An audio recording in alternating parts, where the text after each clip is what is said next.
Welcome to our weekly Q&A show where we answer submitted questions live on YouTube on Tuesdays at 2 p.m. Well, happy Tuesday, everybody. This is our Tuesday live Q&A show, and this is just where I answer questions. I receive questions every week and do my best to answer them, but sometimes I get too many, or I just want to answer them so more people can hear the answers. If you ask the question, this is a chance for you to interact with me about what you're asking. Anyway, just a fun, new, different, modern way to answer questions I get throughout the week. So let's get started. The first one is somebody looking at a Wing 16-footer and wondering what multi-day frame we're running on it.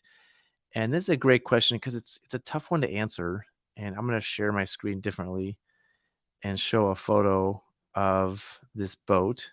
And this is the Wing 16-footer right here. And I love this boat. I'm partially because I designed it. Any boat you design, you're going to love. And it's a lot like an Avon Pro. And Avon Pro is like the classic 16-footer.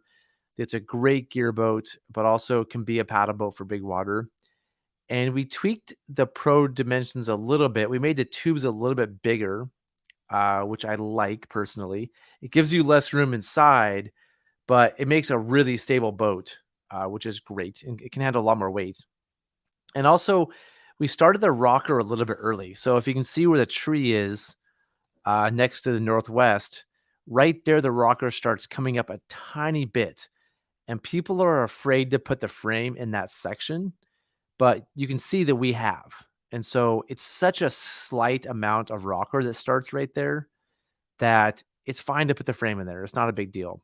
And so the frames we use to answer the question are our normal frames we use on our 16-footers. It's a big steel frame with a hatch in the front.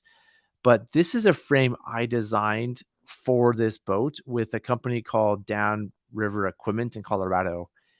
And it's a 4-bay frame. And the point of this frame is to make the lightest frame we can make with the lightest boxes we can get and table. So the first bay right here has a cooler in it. There's a second bay for your feet. This third bay has just one big aluminum box. Normally on trips, we would have 4 smaller aluminum boxes, but they're heavy because it's more metal and because you can't pack stuff as efficiently. And so this is just one big aluminum box that we put cardboard spacers in to kind of divide the food out.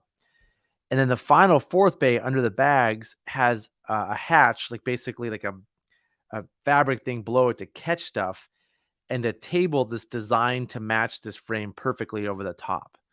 And the table has a little bit of weird dimensions to it, but it's a great table.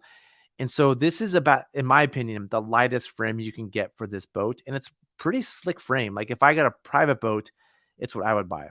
So if you wanted the same frame for this boat, you could just call Down River Equipment and say, hey, can I get the frame Northwest Rafting Company bought for their 16-footers? Yeah, it's a good frame. They did a good job making it. And I'd highly recommend it. I've used it a bunch. It's actually on the Oahe today. We have a group on the Oahe. It's super low water there. And we have people taking this exact boat with that exact frame on a 5-day Oahe trip because at low water, it just keeps the overall weight down of the boat. So hopefully that answers that question about those frames. Chrome. And again, Downriver Equipment is in Colorado. If you call them, they also make a similar frame for the 14 6-foot wing. And so they have a little bit smaller version I designed for our smaller boats. And yeah, that's pretty much it. Let's go on to the next question. And this is somebody about to purchase an NRS compact outfitter frame for his boat and trying to size the width properly. Center of tube is 62 inches. NRS makes 60 or 66. I mean, they both work. I'd probably go with the 60, I think. My goal would be that so the oar towers don't extend outside the width of the raft. Hopefully that makes sense. Like I want my oar towers to be within the width of the raft. If they're outside and I hit a wall, it'll knock them. On those NRS oar towers, they'll just bend them up. But if it was a solid oar tower, it could break it. And so the 66, I could see how potentially the oar towers could be wider than the raft. So I think I would go with the 60. I think it's fine. The 66 would be fine too. It's probably not going to go outside the dimensions of the raft. And oar length, I did a video about oar length. You could probably just search YouTube for Gear Garage oar length. I just take the distance between the oar locks and multiply by 1.63. So, if it's a 60-inch oar lock, I'm guessing if you do the 60-inch width, I'm guessing the distance between the tubes is 66 inches. So let's take 66 and multiply by 1.63. I get 107.58. That seems like a lot. Let's divide by 12. I get 8.9. So with a 60-inch frame, I'd probably go with 9-foot oars. And then if it's the 66-inch frame, I'm just guessing the distance between the oar locks would be 72 inches. Just a guess.